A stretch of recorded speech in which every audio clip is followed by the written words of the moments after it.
Hey everyone, welcome back to the Art of Safe Scumming. As always, it's great to have you here, and today we're talking about Nurgle. Specifically, we're going to be doing a video on the rework that you guys should expect coming down the pipe here in pretty short order, and this is going to be regardless of whether you decide to purchase the Thrones of Decay DLC. So it doesn't matter whether you buy the whole DLC, part of the DLC, or if you forego the whole thing, this should be applicable, and it should be applicable whether or not you're playing as the new DLC Lord, the new FLC Lord, which we're going to be talking about here in a little bit, which is Epidemius, or Kugath Plaguefather. Now, we are going to be talking specifically about Epidemius here in a little bit. He heads up the faction, the Talliment of Pestilence. I think you guys can kind of figure out where we're going with this faction, but we'll talk specifically about him and what he does here shortly, but I want to make sure that we cover all the ground that is ubiquitous across the rest of the Nurgle factions. So I think the first place that we should start is probably settlements. And here, you guys recognize this, right? It's this cycle thing that we're all used to seeing when we play Nurgle. If you're unfamiliar with this faction and new to the game, then you build this, you pay for it up front, and then it moves every couple turns, and every single time it moves to a new cycle position, you get the units. Got it. That is now only military buildings. So regular military buildings, normal military buildings, and of course, we need to click on this so that we can see the advanced military buildings here. Now, the other major difference, besides, you know, just eliminating the cyclical nature of this, which we'll get to here in a second, is that the cost is substantially reduced. These buildings used to be exorbitantly expensive. I mean, we're talking like 12, 14 grand, depending on whatever busts you had going on for these advanced military buildings. Now you pay for these in the form of infections. So 200 infections in the early game is still a lot of infections, don't get me wrong. So it will slow you down a little bit.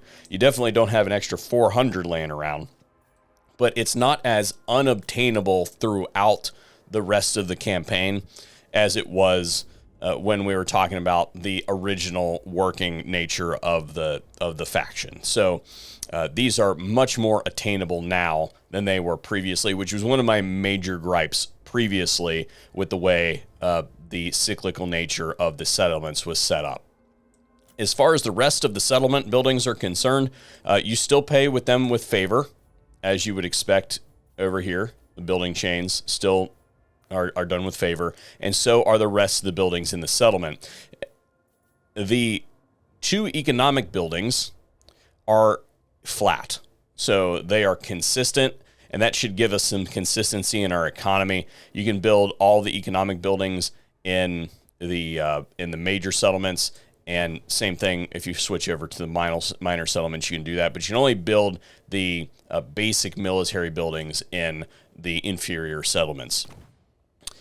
The buildings themselves, we have just a straight resource building as far as giving you favor. And then we also have a dual function building in the form of control and infections. So you can generate a consistent pool of infections each turn. The other two buildings are growth, which, you know, you're used to seeing. It does corruption as well as you move it up. And then this building has been reworked to do recruitment cost. It used to do the cycle time, and you can handle the cycle time with a few things that we'll touch on here briefly. Let's talk about resources. There are a plethora of resources, particularly in the starting regions up in the Northern Chaos Wastes.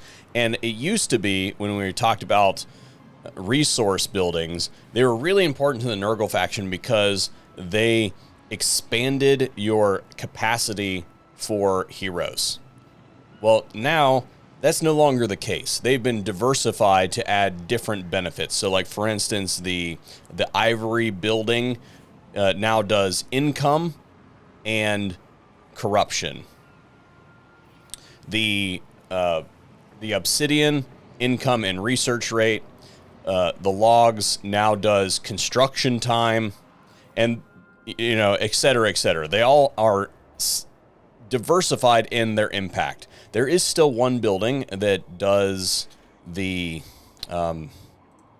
it's down here, that still does the hero capacity, and that's the gems. So it still does, there is still a way to do that, but there is another way that you can increase your access to heroes, and that is that they have given you a dedicated building. There was also a way to get plague riddens, I think, in the main building chains, I think.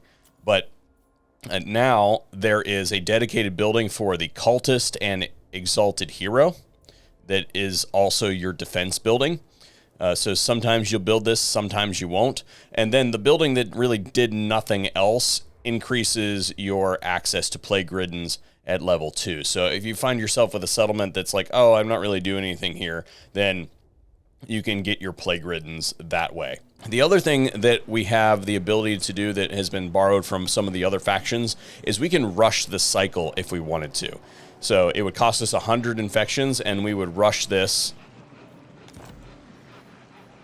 now to the next position. So I had a little bit of time left on that one. We moved it now to this position, and we got those units from doing that. That is an interesting feature to integrate. So if you are lagging behind, you need the units now, then you can do that. Now, if we look at recruitment, there's space in this army. We recruit this Chaos Warriors unit. It's going to show up damaged, roughly half health, something like that. There are ways to increase that in the tech tree, which we'll get to here in a second. But you recruit it instantly, and then if you sit on it for a turn, then it basically reaches full health. Obviously, there are some buffs going on here that are decrease that time or increase the replenishment. When you first start out, these are going to be damaged for a couple turns. The tech tree has been completely reworked. It looks kind of more like the Chaos Dwarfs, where we have a split between military and faction. So you start out and you got some really good stuff here with control and line of sight, growth, you know, your things that you would expect to really want to focus on in the beginning of the campaign movement range. And then you have some more advanced stuff here. And as you can see, those higher level things are gated behind levels of infections. So let's talk about infections. Infections operate a little bit differently as far as I can tell. You can still transfer infection between your various armies and the settlements by interacting with them. However, they do not yield you infections as far as this number is concerned. It just spreads the plague around. It doesn't actually influence your infections. Your infections are gathered through post-battle loot as well as this building here. And a few other things, you know, like events and whatnot will give you infections. Let's talk about plagues. Plagues have been completely redone. That's not the plague button. This is the plague button. This should look completely different to you than what you're used to seeing. These are not static. They move. We also have exalted symptoms, or blessed symptoms, excuse me. And this is a symptom that is double its ability. So normally this would be armor plus 15, armor minus 15 for the non-Nurgle factions, and now we have it as 30. So this blessed symptom allows us to use that a little bit stronger effect on the campaign map. Now, to build a plague, you must have 3 symptoms. There's no single attribute plagues anymore. So if we put this plague together, you can see that it adds the name. Here's the symptoms. This is what it's going to do to your factions or your friendly factions. This is what it's going to do to enemies. You also have the ability to change some of the other attributes of the plague. You can change its spread, so you can just increase the amount of spread chance that is available. So it starts out with 35%. You can bump it up to 65%. You have the ability to increase its duration, and then the immunity. It says here, target is immune and cannot be infected by another plague for 4 turns. So that means that one of these plagues spread to there. It has now finished there. And now that base chance is 4 turns. So there cannot be a plague spread to here for 4 turns after that plague finishes. We can reduce that, again, by using this to 1 turn is the maximum you can do. Now, each of these costs us some additional infection. So in the early game, you're kind of rolling around just using maybe spread chance, maybe duration. You're not really messing with this too much. There's a little bit more as far as plagues are concerned, as far as functionality is concerned. If we look here, this one is blacked out, right? And that's because I haven't used it in a while, and I haven't used any adjacent symptoms. So you can see that I've used these symptoms recently, and because of that, I can select them. But if I use that as a starting point, then I can now select that weapon strength one. Same thing with this one over here. I haven't used this one in a while, but if I click there, then I can, select those ones. But if we build a plague, we still have the ability to infect either a character or a settlement and still do the summon cultist thing. It no longer costs extra to do the summon cultist thing, though. So it doesn't matter where you have it set. It's going to cost you 160 to create this plague regardless. And if you want to find the targets, you just click this button right here, and then it'll show you, hey, you're currently targeting this army owned by Pustrox Covingus. Yeah, got that right.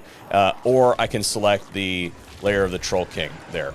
Now, this is pretty helpful if we've got something like this, where we now have that Lord is in the settlement.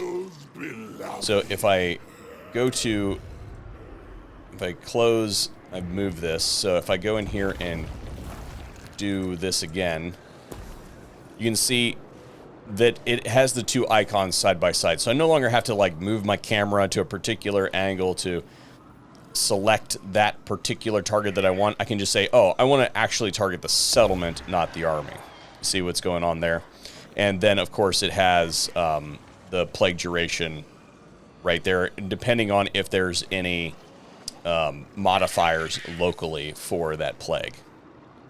Now we're going to talk about Epidemius and his faction and his specifics. But before I start a new campaign here to show you the start position, I wanted to show you one thing about campaigns in general that is changing, and that is that there is now an Iron Man toggle. So if I click this, you can see that that whole manual saves not allowed thing on Legendary is now turned off. Personally speaking, I prefer to play on Iron Man mode because I can't be bothered to save all the time.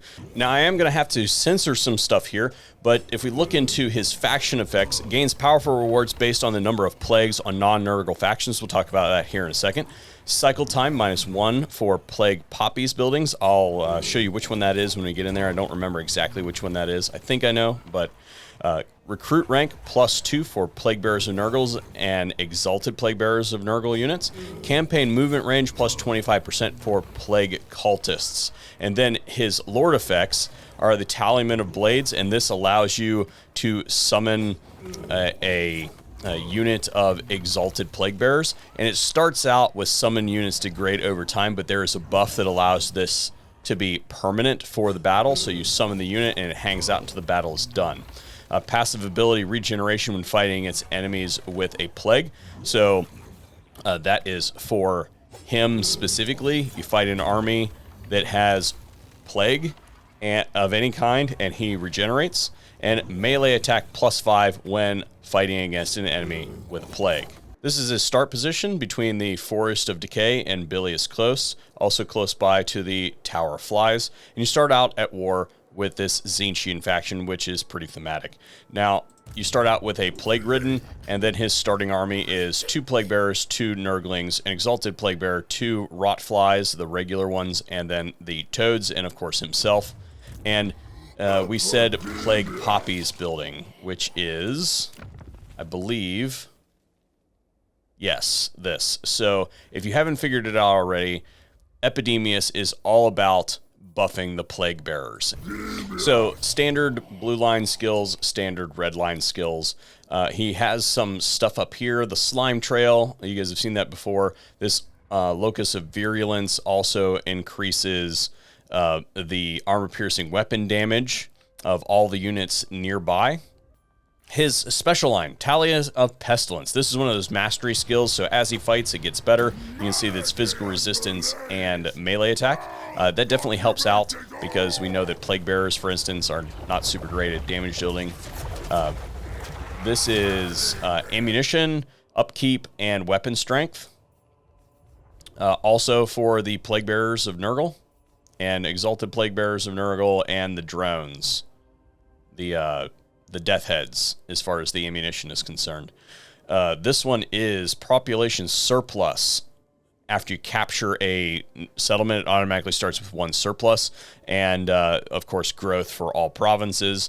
This one is health for recruitment, so that recruitment health is plus 5% for the Lord's army, and physical resistance for all demon units in his army, 10%. That's on top of already demon immunities. And of course, we have here that immunity reduction that we talked about previously, as well as infection cost to create a plague is minus 10%.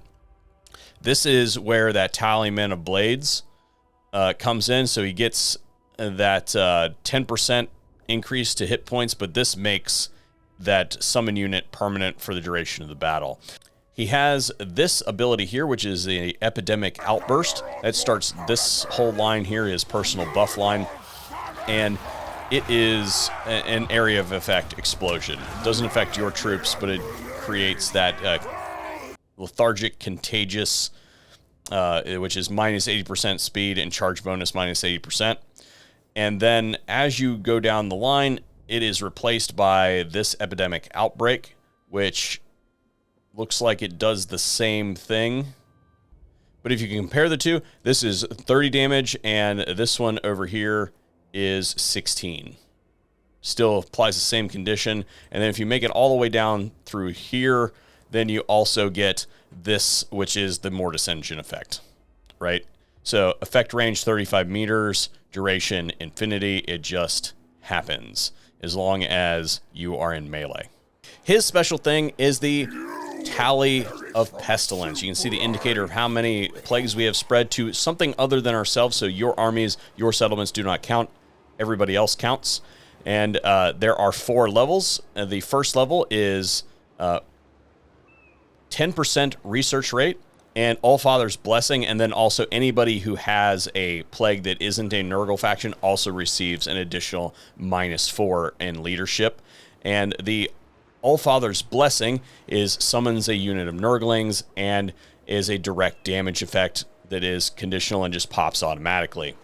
If we move up to level 2, which is 5 to 9 plagues spread, we have the additional effects of leadership -6, casualty replenishment rate -5, and ability Plague Affected, which causes minor damage to itself. And then the research rate plus 20%. Passive ability, the Allfather's Gift, which as far as I can tell is the same as the Allfather's Blessing, but instead it is a spawn of Nurgle instead of Nurglings, and +1 for the Tallyman of Blades, which was that can we summon more Exalted Plague Bearers. Level 3, 10 to 19, which is Rampant, 35% faction-wide research rate. Passive ability, Allfather's Boon, which summons a spawn of Nurgle, which is 2 uses, so this can happen twice. And then +2 for the Tallyman of Blades, and we also get Plague Affected, which is a direct damage, -10% on the casualty replenishment rate, and leadership -8. And then the final, which is 20 plus, 50% increase to research rate, Allfather's Benevolence, which is the summons a great unclean one, still does the direct damage thing, 3 uses of the Tallyman of Blades, and greater Plague Affected, so this does more damage. This is 20 to 40. The last one was 10 to 20. Casualty replenishment rate 15% and -10 leadership, plus the 3 uses of Tallyman of Blades. So this is freaking powerful. It feels very impactful when you have this all the way up. Just putting that out there. We're closing in, guys. Now for his items. So he has 2 quests, the Purveyors of Mortality, 10% resistance, bonus versus infantry, weapon strength, corruption, and this is very easy to get. This is just a kill so many units type thing, and then this one's an actual quest battle, and this one's diplomatic relations, the Sands of Sickness, which is melee defense and speed reduction, wound recovery time, casualty replenishment rate 5%, and minus 5% for Nurgle units in the army. And then for his set bonus, we have Nurgle corruption +3 in the local province and speed minus 15% for enemy armies in the local region. The faction of Epidemius, the Tallyman of Pestilence, is built around all demons all the time. So I hope you guys enjoyed this video. If you want to see more on the reworks, then let me know in the comment section down below. And we are way over time for this video. Bye.